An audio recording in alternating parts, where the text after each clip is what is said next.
আসবি না? সবাই তো অপেক্ষা করছে, অনেক তো রাত হয়ে গেছে। ওরা বলছে তুই নাকি টাকা মেরে দিয়েছিস, তুই নাকি টাকা চুরি করেছিস, তুই নাকি ওই শাড়ি মুখার্জি আর আঁচল মুখার্জির মতো হয়ে গেছিস।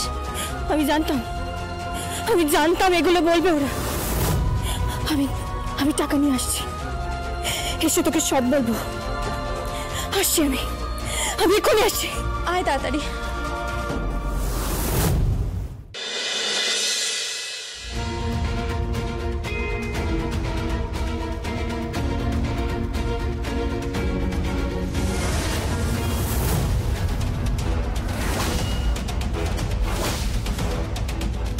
কার সর্বনাশ করে এলে?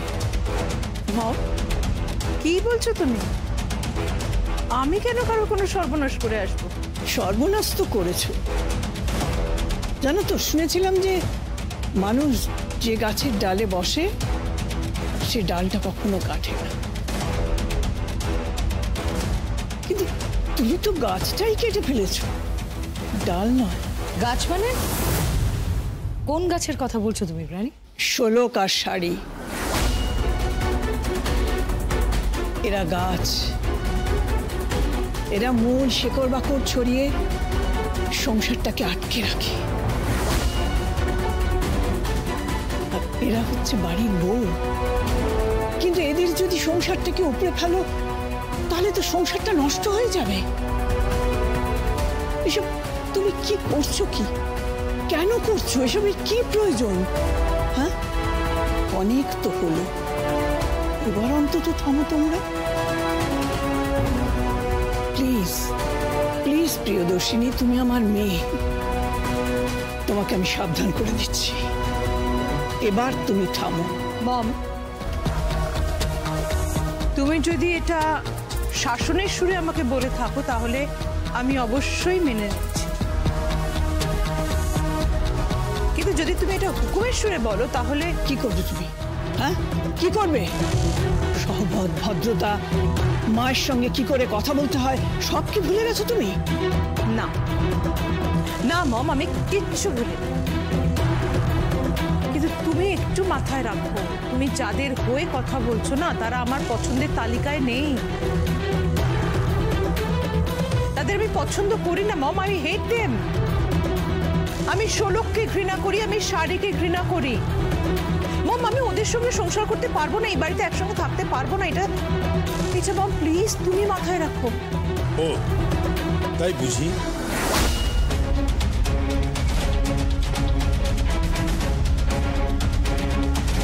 তাই বুঝি পল্লবকে দিয়ে গুন্ডা পাঠিয়েছিলে যাতে টাকাগুলো গ্রামে না পৌঁছয়? আদিত্য, হ্যাঁ, নামতে নামতে কোথায় গেছো একবার ভেবে দেখেছো? বাড়ির বউটাকে মদ খাওয়াচ্ছ, ড্রিঙ্ক করিয়ে বেহেড মাথাল তৈরি করছো, তারপর সেই মেয়ে এসে বাড়ির আরেক বউকে টাকা দিচ্ছে, তারপর সেই টাকা নিয়ে নিজের ন্যায্য অধিকারের টাকা নিয়ে সে যখন গ্রামে ফিরছে তখন গুন্ডা লাগে সেই টাকা ছিনিয়ে নেওয়ার চেষ্টা করছো, চুরি করবার চেষ্টা করছো, নিজের বাড়ির টাকা নিজে চুরি করছো, আর কত নিচে নামবে তুমি? প্লিজ ড্যাড, প্লিজ তোমাকে অনুরোধ করছি, পিতা পুত্রের সম্পর্কটাকে এভাবে বিষিয়ে দিও না ড্যাড, প্লিজ। তুমি আমার ড্যাড, কখনো তো আমাদের হয়েও কথা বলো, আমরাও তো এক্সপেক্ট করি তুমি আমাদের হয়ে কথা বলবে, বাড়ির ওই বউ দুটোর হয়ে না। কিভাবে কথা বলবো তোমার হয়ে বলো? কিভাবে বলবো? তোমার হয়ে কথা বলা মানে অন্যায়ের হয়ে কথা বলা, অপরাধের হয়ে কথা বলা। কিছু মনে করো না, আমি অন্যায় অপরাধের পক্ষে থাকতে পারি। তাহলে তোমার কোনো পক্ষেই থাকতে হবে না ড্যাড, মমের সাজেশনটাই তোমার জন্য কারেক্ট। প্লিজ তুমি যাও এখান থেকে, তুমি যাও ড্যাড এখান থেকে প্লিজ। কারণ যেই আগুন ওই শোলক এই বাড়িতে এসে লাগিয়েছে, যেই আগুন ওই শাড়ি এই বাড়িতে ঢুকে লাগিয়েছে, সেই আগুন না নেভানো অব্দি না আমি থামবো না মম থামবো। আর যারাই আগুন লাগিয়েছে না তারাই আগুনেই পুড়ে মরবে, এই বাড়িতেই পুড়ে মরবে। কার কথা বলছো তুমি? কার কথা বলছো? হ্যাঁ, কার কথা বলছো? শোলক শাড়ি? ওদের মৃত্যুর কথা বলছো তুমি? ওদের মৃত্যু কামনা করছো তুমি? ওরা দুজন এবাড়ির বউ, এদের মৃত্যু কামনা করছো তুমি?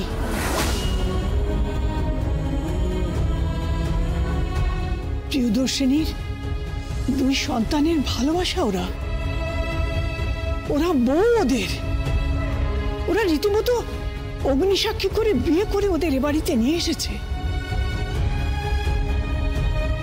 হ্যাঁ, অগ্নিতেই পুড়ে মরুক।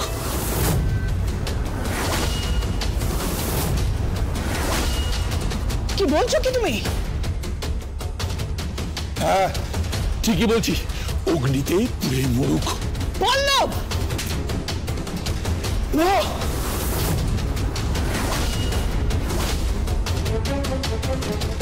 আর একটা কথাও বলবে না তুমি, আর একটা কথাও বলবে না।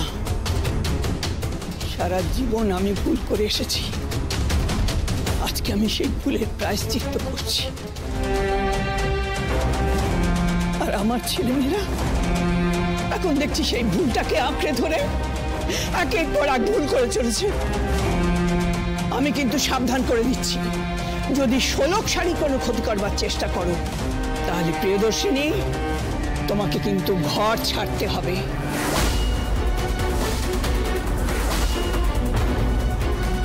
আর আঁচল, মধুকরের সঙ্গে তোমাকে ফিরে যেতে হবে মধুকরের বাড়িতে। এ বাড়িতে থাকা তোমার চলবে না, এটাই আমার শেষ কথা।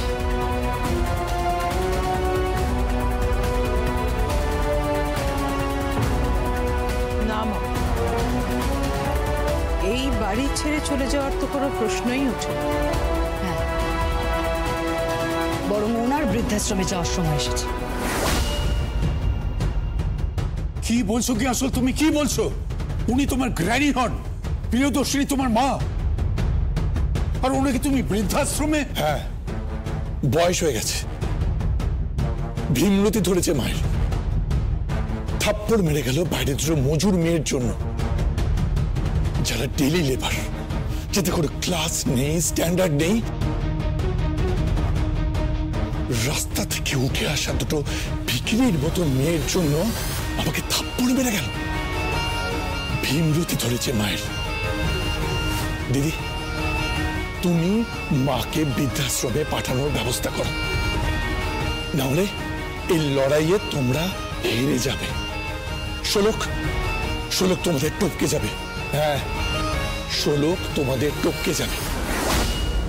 আজ ফুটপাথে বসে ব্যবসা শুরু করেছে শোলক।